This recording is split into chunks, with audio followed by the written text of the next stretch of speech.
Hello, Paddy here from creativemedia.org.uk. Today I'm answering the question, how long does bread last? Well, here's some bread, which you can see was reduced in the supermarket from £1.35 down to 34p. Nobody bought it, probably because it's not very good bread, but it got put onto the excellent Olio food sharing app by one of their food waste heroes, and they gave me the loaf because nobody else wanted it. And you can see this loaf was best before 24th of April.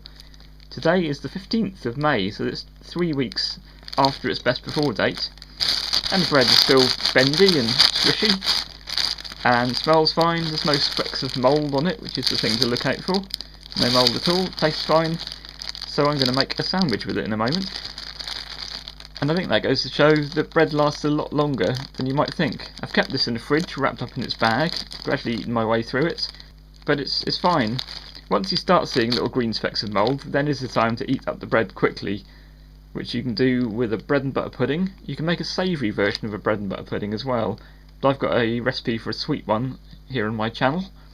I think that's all there is to be said about this. I think some of the better breads last less long.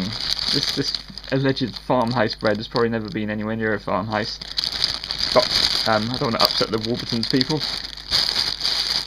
So in short, don't waste your bread, don't waste your food. The less food we waste, the better world we'll live in. Thanks for watching.